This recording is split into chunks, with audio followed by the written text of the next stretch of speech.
ரொம்ப ஈஸியாக ரொம்ப சூப்பராக இந்த கருவாட்டு தொக்கு வந்து பார்த்திங்கன்னா ரெடி ஆயிடுச்சுங்க. இந்த கருவாடு தொக்கு செய்கிறதுக்கு வந்து பார்த்திங்கன்னா மேக்ஸிமம் 10 நிமிஷம் தாங்க ஆச்சு. இந்த கருவாடு தொக்கு வந்து பார்த்திங்கன்னா எல்லாருக்குமே ரொம்ப பிடிக்கும். இந்த கருவாடு தொக்கை எப்படி செய்யலாங்கிறத பார்க்கலாம் வாங்க. வணக்கம், நான் உங்கள் சரவணங்க, கோயம்புத்தூர்காரன். இன்றைக்கி என்னென்னு பார்த்தீங்கன்னா நெத்திலி கருவாடு தான் கொண்டு வந்திருக்கேன். நெத்திலி கருவாடை வச்சுட்டு ஒரு தொக்கு தான் செய்ய போகிறோம். ரொம்ப சூப்பராக ரொம்ப அருமையாக செய்ய போகிறோம். இந்த தொக்கு ரொம்ப ஈஸியும் கூட செய்கிறது. மேக்ஸிமம் ஒரு 10 நிமிஷம் இருந்தால் போதுங்க, ஈஸியாக செஞ்சிடலாம் இந்த தொக்கு. வாங்க இந்த தொக்கு வந்து பார்த்திங்கன்னா எப்படி செய்யலாங்கிறது பார்க்கலாம் வாங்க. கருவாடு தொக்குக்கு வந்து பார்த்திங்கன்னா நெத்திலி கருவாடு எடுத்திருக்கேன். நெத்திலி கருவாடு பாருங்கள், தலையெல்லாம் கிள்ளிட்டு நான் தண்ணியில் ஒரு 5 நிமிஷம் ஊற வச்சு எடுத்து வச்சுருக்கிறேங்க. இப்படி தான் நீங்கள் வந்து பார்த்திங்கன்னா கருவாடு எப்போ செஞ்சாலும் குழம்பாட்டம் எதுவாகட்டுங்க, கருவாடில் எது செஞ்சாலும் நீங்கள் தண்ணியில் போட்டு சுத்தமாக கழுவிட்டு ஒரு 5 நிமிஷம் ஊற வச்சுட்டு அதுக்கப்புறம் தான் கருவாட்டு குழம்பு தொக்கு இந்த மாதிரிலாம் செய்யணுங்க. நான் நெத்திலி கருவாடு வந்து பார்த்திங்கன்னா 100 கிராம் எடுத்துருக்கிறேங்க. ஒரு 2 பெரிய வெங்காயம் இப்படியே கட் பண்ணி வச்சுருக்கிறேன். 2 தக்காளியும் கட் பண்ணி வச்சுருக்கிறேங்க. அது கூட மல்லித்தூள் பாருங்கள், மல்லித்தூள் வந்து எடுத்துருக்கேன். மல்லித்தூள் 2 ஸ்பூனுங்க. மஞ்சத்தூள் வந்து பார்த்திங்கன்னா 1/4 டீஸ்பூனுங்க. சீரகத்தூள் 1 டீஸ்பூனுங்க. கரம் மசாலா ஒரு 1/2 டீஸ்பூனுங்க. மிளகாத்தூள் வந்து பார்த்திங்கன்னா காரத்துக்கு கேட்புங்க. நான் வந்து 100 கிராம் எடுத்திருக்கேன். நான் 100 கிராமுக்கு வந்து பார்த்திங்கன்னா ஒரு 2 டீஸ்பூன் போட்டால் வந்து பார்த்திங்கன்னா கரெக்டாக இருக்குங்க. அது கூடவே இஞ்சி பூண்டு பேஸ்ட் எடுத்துருக்குங்க. இஞ்சி பூண்டு வந்து பார்த்திங்கன்னா 2, ஒரு 4 பல்லு பூண்டு, ஒரு துண்டு இஞ்சி வந்து பார்த்திங்கன்னா தட்டி வச்சுருக்கிறேன். அது கூடவே 2 கொத்து கருவேப்பிலை எடுத்துருக்குறேங்க. வாங்க நம்ம வந்து பார்த்திங்கன்னா கருவாட்டு தொக்கு செய்கிறதுக்கு ஆரம்பிச்சிடலாம் வாங்க. நாம் முதல்லங்க ஒரு வடசட்டி எடுத்துருக்கேன். வடசட்டியில் வந்து பார்த்திங்கன்னா ஒரு 50 ml எண்ணெய் சேர்த்திக்கிறேங்க. 50 ml எண்ணெய் வந்து பார்த்திங்கன்னா சரியாக இருக்குங்க. நான் 100 கிராம் வந்து பார்த்திங்கன்னா நெத்திலி கருவாடு எடுத்திருக்கேன். இது எவ்வளோ ஈஸி தெரியுங்களா? இந்த நெத்திலி கருவாடு தொக்கு செய்கிறது ரொம்ப ரொம்ப ஈஸி. சாதத்துக்கு வந்து பார்த்திங்கன்னா அவ்வளோ சூப்பராக இருக்குது. நீங்கள் மறுக்க கேட்டு சாப்பிட்டே இருப்பீங்க கண்டிப்பாக, நான் சொல்கிறேன். எண்ணெய் சூடாயிருச்சுங்க, கடுகு சேர்த்திக்கலாம்.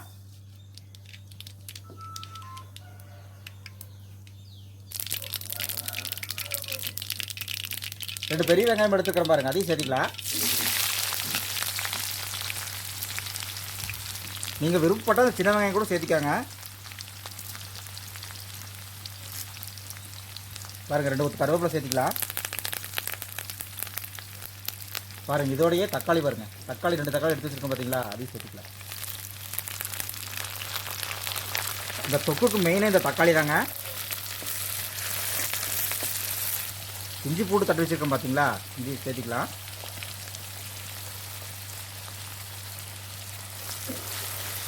பாருங்கள் நல்லா ஆயிலோட நல்லா இதையை திரட்டி விடுங்க இஞ்சி பூண்டை. இஞ்சி பூண்டு வெட்டு பார்த்தீங்கன்னா இப்போ இந்த எண்ணெய் இருக்கும்போதே வந்து பார்த்தீங்கன்னா இஞ்சி பூண்டை போட்டுக்காங்க. அப்போ தான் இந்த பச்சை வாசமெல்லாம் போகும். இப்போ ஒரு மாயஜால் நடக்க போகுது பாருங்கள். இந்த உப்பு சேர்த்துனோட தக்காளி பாருங்கள் எவ்வளோ சூப்பராக வெந்து கரைஞ்சி வருதுன்னு பார்த்து பாருங்கள்.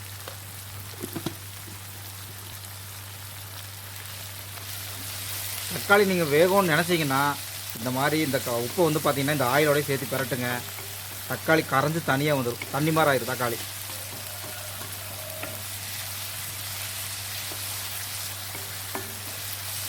நான் செய்யும் போதே சொல்லிகிட்டே இருக்கிறேன் உங்களுக்கு, ரொம்ப ஈஸின்னு சொல்லி. வெங்காயம் தக்காளி வணங்கினா போதும், நம்ம தொக்கு ரெடி தான். இந்த கருவாடு வந்து பார்த்திங்கன்னா ஒரு 5 நிமிஷம் தண்ணி ஊற்றி ஒரு 5 நிமிஷம் கருவாடு உள்ளே போட்டு வேக வச்சிங்க அப்படின்னா கருவாடு ஒரு சீக்கிரம் வெந்துடும். சொன்ன பார்த்தீங்களா மாயாஜாலம், உங்களுக்கு கண்ணுக்கு முன்னாடியே காட்டியிருக்கும் பாருங்கள். இந்த உப்பு போட்டோன்னே பாருங்கள் தக்காளி எப்படி வெந்து வருதுன்னு பாருங்கள். எப்படி கரைஞ்சி வருதுன்னு பார்த்தீங்களா. இந்த மஞ்சத்தூள் மிளகாத்தூளில் இது வணங்கினதுக்கப்புறம் போட்டால் போதுங்க. நம்ம பேசியிருக்கிற நேரத்தில் பாருங்கள் தக்காளி வணங்கிருச்சு பார்த்தீங்களா, நான் சொன்னல. இப்போ வந்து பார்த்தீங்கன்னா ஃப்ளேம் வந்து பார்த்தீங்கன்னா மீடியம் ஃப்ளேமில் வச்சுக்காங்க. எதுக்காக சொல்கிறேன்னா எல்லாத்தையும் போட்டு இப்போ பெரட்ட போகிறோம், அதனால தான். நம்ம அது ஃப்ளேம் வந்து பார்த்தீங்கன்னா அதிகமாக வச்சுருந்தீங்க அப்படின்னா நம்ம போட்டு பெரட்டுறக்குள்ளேயே கருகி போயிருங்க. இப்போ மீடியம் ஃப்ளேமில் வச்சுட்டு நம்ம தேவையான மசாலாவெல்லாம் உள்ளே ஆட் பண்ண போகிறோம். மல்லித்தூள் வந்து பார்த்திங்கன்னா 2 ஸ்பூன் போட்டுக்கலாம். சீரகத்தூள் 1 ஸ்பூனு. கரம் மசாலா 1/2 ஸ்பூனு. மிளகாத்தூள் 2 ஸ்பூனுங்க. காரம் தேவைப்படுறவங்க கூட்டவோ குறைச்சவோ செஞ்சுக்காங்க. மஞ்சத்தூள் ஒரு 1/4 டீஸ்பூனு.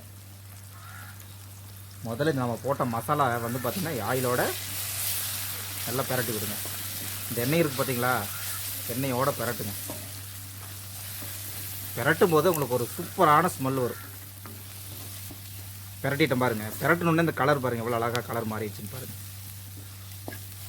தொக்குன்னு இந்த கலர் தாங்க இருக்கணும். பார்த்தீங்களா? இப்போ என்ன பண்ண போகிறோன்னா, இப்போ நம்ம எடுத்து வச்சிருந்த கருவாடு இருக்குது பார்த்தீங்களா, கருவாடு வந்து உள்ளே சேர்த்திக்க போகிறோம். நான் மீடியம் ஃப்ளேமில் தாங்க வச்சுருக்கிறேன், ஹை ஃப்ளேமில் வைக்கல. ஏன்னா வச்சா கறிக்கு போயிடும். அதனால் மீடியம் ஃப்ளேம்லேயே தான் வச்சுருக்கேன். பாருங்கள், இந்த மசாலாவோட நம்ம கருவாட்டை நல்லா வதக்கி விடுங்க. நம்ம இப்படி வதக்கினா வெந்துருமான்னு கேட்பீங்க. கருவாடு வந்து பார்த்திங்கன்னா ஒரு 2-5 நிமிஷத்தில் சீக்கிரம் வந்துடுங்க. நம்ம இப்படியே வந்து பார்த்திங்கன்னா வதக்கிட்டு இதுக்கு தண்ணி கொஞ்சம் தேவைப்படும். தண்ணி கொஞ்சம் ஊற்றிட்டு மூடி வைக்க போகிறோம். தண்ணி கொஞ்சம் ஊற்றிக்கலாம், தேவையான தண்ணி ஊற்றிக்கலாம்.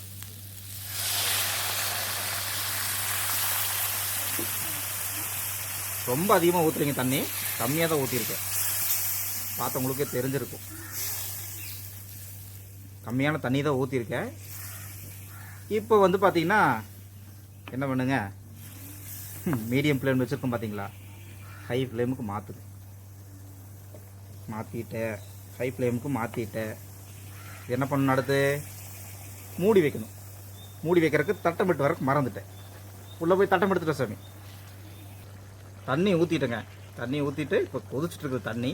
ஒரு 5 நிமிஷம் மட்டும் இதை மூடி வச்சிடலாம். மூடி வச்சுட்டு வேக வச்சிடலாம் கருவாட்டை. ஒரு 5 நிமிஷத்துக்கு அப்புறம் உங்களுக்கு ஓப்பன் பண்ணி காட்டுறேன் எப்படி இருக்குன்னு பாருங்கள். 5 நிமிஷம் ஆயிடுச்சுங்க, ஓப்பன் பண்ணி பார்க்கலாம். பாருங்கள், தொக்கு, கருவாட்டு தொக்கு. ஸ்மெல்லு நல்லா இருக்கு. ஸ்மெல்லு நல்லா இருக்கு. சூப்பர் அடிக்குதா? பாருங்க, கருவாட்டு தொக்கு ரெடி ஆயிடுச்சு. ஆஃப் பண்ணிடலாம். கேஸ் ஆஃப் பண்ணிடுறேங்க. இன்னும் கொஞ்ச நேரம் கேஸ் எரிஞ்சிச்சு அப்படின்னா இந்த கிரேவியெல்லாம் சுண்டி போயிடும். அதுக்காக தான் ஆஃப் பண்ணிட்டேன்.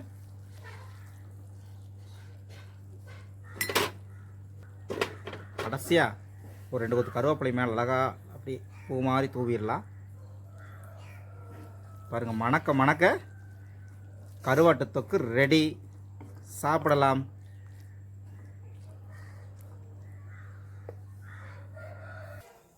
சுட சுட நெத்திலி கருவாடு ரெடி ஆயிடுச்சு. சாப்பிட்றக்கு ஆரம்பிச்சிட்டோம். சாப்பிடு சொன்ன கருவாட்டு தொக்கு தான் பாருங்க. கருவாடை உள்ளே சேர்த்திட்டு ஒரு வாய் வச்சா அப்பாப்பா.